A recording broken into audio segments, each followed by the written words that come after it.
ஓம் ஸ்ரீ குருபியோ நமக.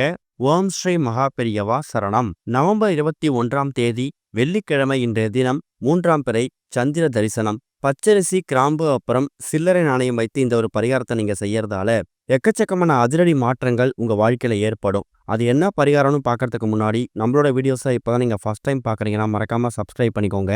தொடர்ந்து இது மாதிரி அப்டேட் தெரிஞ்சுக்கிறதுக்கு பக்கத்தில் நோட்டிஃபிகேஷன் பெல்லை கிளிக் பண்ணி ஆல் அப்படிங்கிறத செலக்ட் பண்ணிக்கோங்க. இப்போ பச்சரிசி, கிராம்பு வைத்து என்ன பரிகாரம் செய்ய போகிறோம் அப்படிங்கிற பற்றி தெளிவாக தெரிஞ்சுக்கலாம். 3ஆம் பிறைன்னு அழைக்கப்படக்கூடிய இந்த சந்திர தரிசனம் ரொம்ப ரொம்ப முக்கியமானது. அமாவாசைக்கும் பௌர்ணமிக்கும் எந்த அளவுக்கு முக்கியத்துவம் கொடுத்து நாம் சந்திர வழிபாடு செய்கிறோமோ அதே அளவுக்கு முக்கியத்துவத்தை 3ஆம் பிறை அன்னைக்கும் கொடுக்கணும். அமாவாசைக்கு பிறகு வரக்கூடிய எல்லா நாட்களும் வளர்பிறை நாட்கள். தொட்டதெல்லாம் வளர்ச்சி அடையும். அதோட ஒரு பகுதியா அமாவாசையோட 3வது நாளாக வரக்கூடியது இந்த வளர்பிறை 3ஆம் பிறை. இந்த வளர்பிறையை நம்ம தரிசனம் பண்றதால வாழ்க்கையில எக்கச்சக்கமான வளங்களை நம்ம பெற முடியும். இன்னொரு பக்கம் 3ஆம் பிறையை நம்ம தரிசனம் செய்யறதுக்கு இன்னொரு மறைமுகமான நல்லதும் இருக்குது. ஈசனாக இருக்கக்கூடிய சிவபெருமான் அவரோட தலையில பிறைய சூடியிருப்பாரு. நாம பிறை தரிசனம், அதாவது 3ஆம் பிறைய சந்திர தரிசனம் செய்யும் போது சிவபெருமானோட சிரசுன்னு அழைக்கப்படக்கூடிய தலைப்பகுதியை மறைமுகமா வழிபட்ட பலனையும் இந்த 3ஆம் பிறை மூலயமா பெற முடியுமா? அதுதான் 3ஆம் பிறைக்கு இருக்கக்கூடிய அற்புதமான ஒரு சக்தி.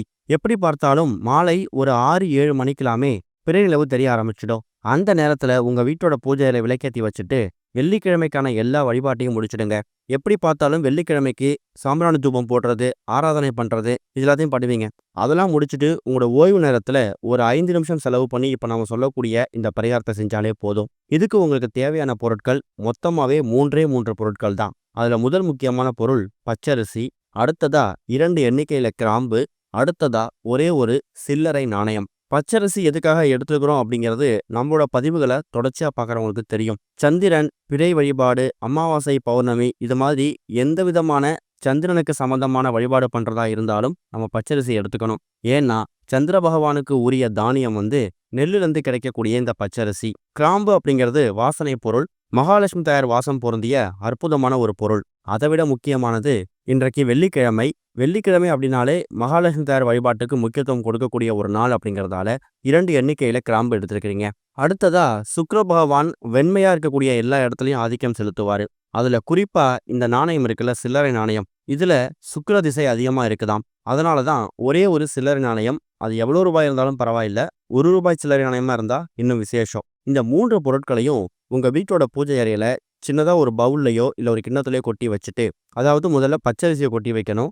அதுக்கு நடுவுல ஒரே ஒரு சில்லறை நாணயத்தையும், அந்த சில்லறை நாணயத்துக்கு மேல் பகுதியில 2 எண்ணிக்கையில் இருக்கக்கூடிய கிராம்பையும் வச்சுட்டு நேரா உங்க வீட்டோட மொட்டை மாடிக்கோ இல்ல உங்க வீட்டுல இருந்து எங்க இருந்து பார்த்தா பிறை நிலவு தெரியுதோ அந்த இடத்துக்கு போயிடணும். போயிட்டு உங்களோட உள்ளங்கையில அந்த கிண்ணத்துல இருக்கக்கூடிய பச்சரிசி, கிராம்பு அப்புறம் சில்லறை நாணயம் இந்த 3 பொருட்களையும் வச்சிருக்கீங்களே, அதை உங்க உள்ளங்கையில ஏந்திக்கிட்டு சந்திர பகவான் நோக்கி காமிக்கணும். காமிச்சதுக்கு பிறகு ஓம் சந்திரமௌலீஸ்வராய நமக அப்படிங்கிற ஒரு மந்திரத்தை 3 முறை உச்சரிச்சுட்டு, அமாவாசைக்கு பிறகு இந்த பிறை நிலவு எப்படி அழகா வளருதோ, அதிசயமா வளருதோ, அதே மாதிரி எங்க வாழ்க்கையில் இருக்கக்கூடிய எல்லா விதமான வளங்களும் பெருகணும் வளரணும் வேண்டிக்கிட்டு அதை அப்படியே எடுத்துட்டு வந்து பூஜையில வச்சுடுங்க.